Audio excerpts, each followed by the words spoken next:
இந்த மாதிரி அக்கா பிரதோஷத்துக்கு நான் போய் நின்னா மயிலாப்பூர்ல பின்னி எடுக்கிறாங்க சிவபுராணம்.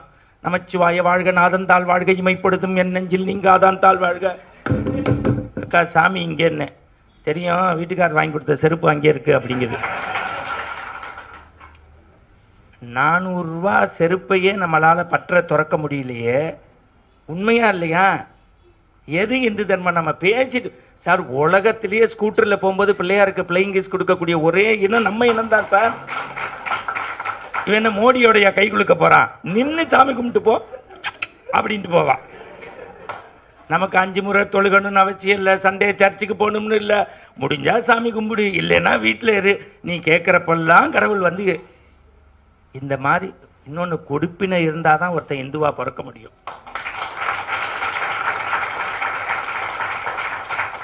இந்த அவர் சொன்னார், உங்கள் கேப்ஷன் என்ன, தீண்டாமைக்கு மதம் இல்லை, இந்து சமயத்தில் இடமில்லை. நான் போய் சொல்லலை. காலனி சங்கரங்கோயிலில் காலனியிலேருந்து 5 வருஷம் சாப்பாடு வரும் எனக்கு. ஏண்டா எல்லாம் நாங்கள்லாம் ஒரு நாள் சார், நாங்கள் எங்கள் ஊரில் இஸ்லாமியரையே எய்த்தாப்பில் பார்த்தா என்ன வாப்பான்னு தான் கூப்பிடுவோம்.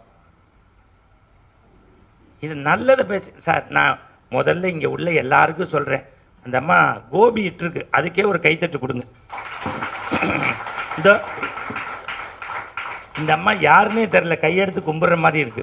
1:30 மணிக்கு முந்தா நேற்று ஒருத்தன் கதவை தட்டுறான். சார், ஊராக போய் பேசுகிறீங்க, உடம்பு பார்த்துக்குங்கண்ணா. என்னடான்னு இல்லை, நம்ம கிருஷ்ணமூர்த்தி 3 நாளைக்கு முன்னாடி தொண்டை கரகரன்னுச்சான். ஒய்ஃபிட்ட பால் கேட்டிருக்காரு. அவர் பால் எடுத்துக்கிறவருக்குள்ள இவருக்கு சங்கு ஊதிட்டாங்க. ஏண்டா, கிருஷ்ணமூர்த்தி செத்ததுக்கும் நான் ஊராக போய் பேசுறதுக்கு சம்மந்தமே இல்லை. நான் சொன்னேன், இல்லைடா எனக்கு ஒன்றும் பிரச்சனை இல்லை, அப்படியே ஆயிட்டா கூட என் ஒய்ஃப் பேரில் இன்சூரன்ஸ் போட்டிருக்கேன்னு. இன்சூரன்ஸ் எல்லாம் முன்னாடி மாதிரி இல்லையா, இப்போ நாமினியே வாங்க முடியலையா? அதாவது அவனுக்கு 1:30க்கும் நம்மளை கொண்டுட்டு வீட்டுக்கு போகணும்னு நினைக்கிறான். இப்போ பழனி கும்பாபிஷேகம் உங்களுக்கு நடந்துச்சு. நான் கும்பாபிஷேகத்தை மட்டும்தான் சொல்கிறேன், வேறு எதையும் சொல்லலை. அங்கே பேசிக்கிட்டே இருக்கும்போது லண்டன்லேருந்து ஒருத்தன் வந்தான்.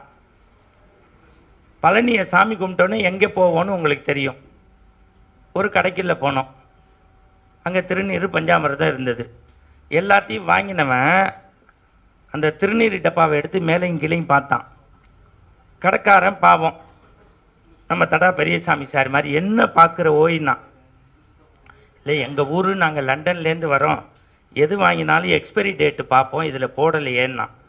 அதுக்கு கடைக்காரன் சொன்னால், உலகத்திலேயே எக்ஸ்பைரி டேட் இல்லாத ஒரே பொருள் விபூதி டப்பா தாண்டா, எடுத்துக்கோன்னா. அவன் படித்தவன்ல, அதுக்கு அவன் கேட்டான், அப்படியே நான் பூசினா எனக்கு என்ன பையன்னு கேட்டான். உன் எக்ஸ்பைரி டேட்டு தள்ளி போயிட்டே போகுண்டா, போட்டுக்கடான்னு. அவ்வளோதான். இதுதான் சமயம், வேற ஒன்றும் இல்லை. சும்மா நம்ம மந்திரமாவது நீர், வானோர் துதிக்கப்படுவது நீர், சமயத்துள்ளது நீர். திருநீரை பூசுங்க, பூசாட்டியும் பரவாயில்ல, பான்ஸ் வச்சு ஊதி விடாதீங்க. நான் இன்னைக்கு பந்தயம் கட்டுறேன், இங்கே உள்ள திராவிடம் பேசுகிறவங்களுக்கு. அர்ஜுன் சம்பத் சார் சொத்தை நாளைக்கு அறிவிப்பார். அவர் யோசிக்கிறாரு, சொந்த செலவில் நான் இப்போ சூனியம் வச்சுக்கிட்டேன். நாளைக்கு யாராவது திராவிட தலைவன் அப்படி அறிவிக்க முடியுமா சார்? நீங்கள் இந்த அண்ணாமலை எல்லாம் எனக்கு சொல்லப்படாது. எனக்கு ஒரே கனவு, நான் அம்மா ஆள் தான், இருந்தாலும் அண்ணாமலையை ஆதரிக்கிறேன்.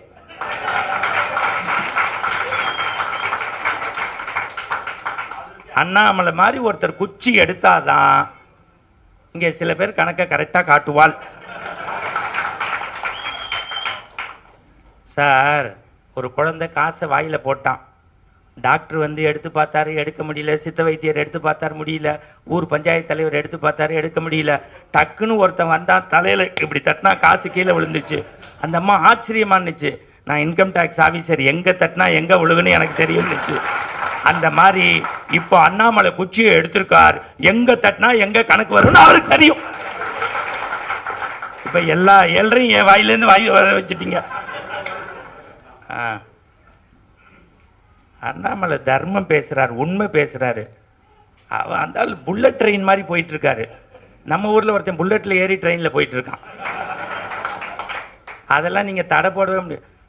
எனக்கு என்னமோ நீங்க சிரிக்கிறத பார்த்தா அடுத்த ஆதி திராவிட நலத்துறை அமைச்சரா நீங்க ஆயிடுவேலோன்னு தோன்றது. நல்லாதான் கைத்தட்டி வைங்கள.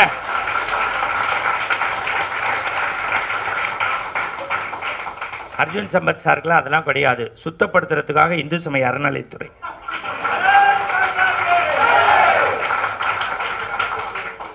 கோபால்ஜி பார்க்கிறாரு, எனக்கு என்னடா கொடுக்க போறேன்னு.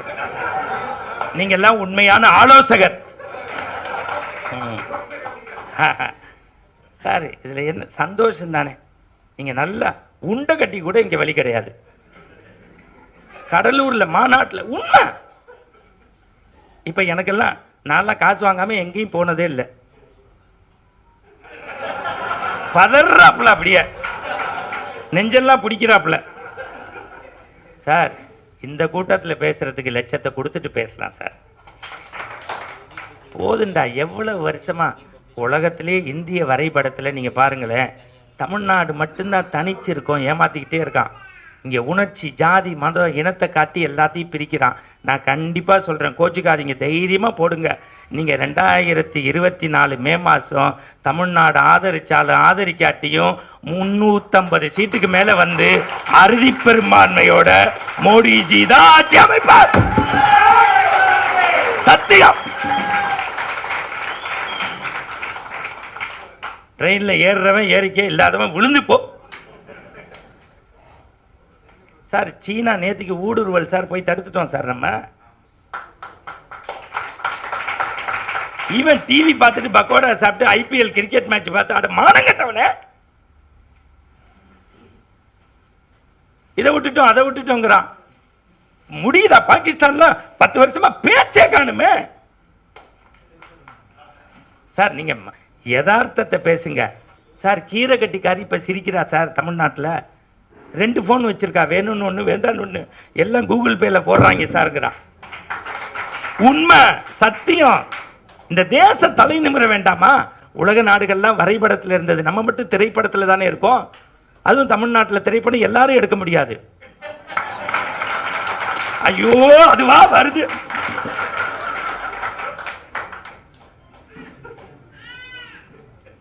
நாங்க ஸ்கூல் நடத்துவோம், தமிழ் மட்டும் இருக்காது. இதெல்லாம் பேசினா நம்மளை பிபி பேஷண்ட்டுங்கிறாங்க. விடுங்க. இந்த பாருங்க, இந்த கூட்டத்துக்கு வந்ததுக்கு வெறும் சிரிச்சுட்டு போகிறது நல்லா சந்தோஷமா. ஒரு விஷயம் தெரிஞ்சுக்கங்க, முடிச்சிடுறேன். அதுவும் நானும் பார்த்துட்டேங்க, காசு எங்கே தரலையோ அங்கே தான் பேச்சு நல்லா வருது. இந்த மோடியை பற்றி இவங்களை மாதிரிலாம் எனக்கு பேச தெரியாது. இந்த நாடு நாசமாக போகாமல் நல்லா இருக்கணும்னு நினச்சா மோடி இன்னும் 40 வருஷத்துக்கு இருக்கணும்.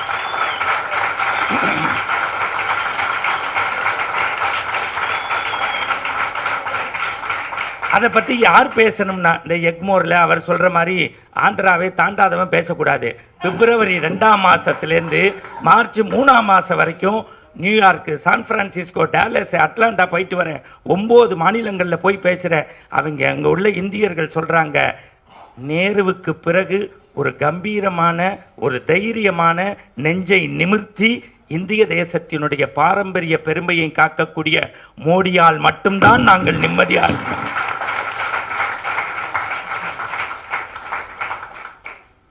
சார் கொரோனாவை இங்கே விட்டுருங்க, நீங்கள் ஒன்றும் கொரோனாக்கு பின்னாடியும் நம்ம இங்கே உட்கார்ந்துருக்கோம்னா நல்ல வேளை அந்த சமயத்தில் மோடி இருந்தார்.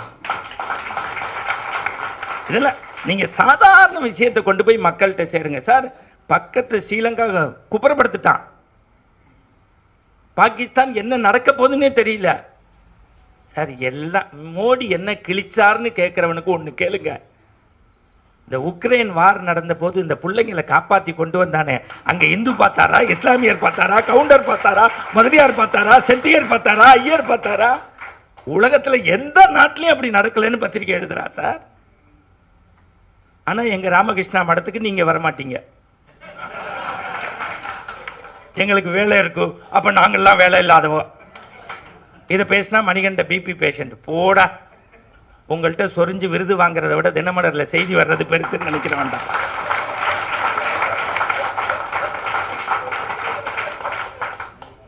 இப்போ ஐயா சுகி சிவத்தை பேசக்கூடாதுன்னு தான் நான் நினச்சி வந்தேன். எனக்கு குருநாதர், அவரால் தான் நான் பேமெண்ட்டு ஜாஸ்தி வாங்கினேன், படித்தேன், உண்மையை ஒத்துக்கிறேன். ஆனால் ஐயாட்ட ஒன்றே ஒன்று கேட்குறேன், 50 வருஷமாக நீங்கள் மேடையில் பேசுகிறீங்க, தமிழ்நாட்டை நல்லா இருக்கணுங்கிறீங்களா, இங்கேருந்து யூடியூப் மூலியமாக அவருக்கு பந்தயம் போடுறேன், இன்னிலேருந்து நீங்கள் 50 வருஷம் பேசிட்டீங்க, 70 வயசை தொட்டுட்டீங்க, உங்கள் வீட்டில் 10 மலைவாழ் குழந்தைகளை கொண்டு வந்து உட்காத்தி வச்சு டெய்லி திருக்குறளும் தேவாரமும் திருவாசகமும் கொடுங்க, இந்து மக்கள் கட்சி உங்களுக்கு விருது கொடுக்குறோம். 10 பிள்ளைகள் சோறு போட்டு செய்ய. அமெரிக்காவில் எந்த கும்பாபிஷேகத்துக்கும் அமைச்சர் போய் கொடி அசைச்சு தொடங்கி வைக்கிறது இல்லை. போச்சுரா, இதையும் போட்டுருவாங்க. அங்கே காசு கொடுத்தவங்க தான் போய், அங்கே தலைவர் செயலாளருக்கு மரியாதை இல்லை. யார் தொண்டு செய்கிறாங்க? நான் கூட இன்னைக்கு சொல்கிறேன், கோவிலுக்கு கோடி கொடுக்குறவங்களுக்கு புண்ணியம்னா நம்ம சாப்பிட்ற இலையை எடுத்து டஸ்ட்பினில் போடுறவனுக்கு அதை விட புண்ணியம் கடவுள் கொடுக்கும். அதானே உண்மை.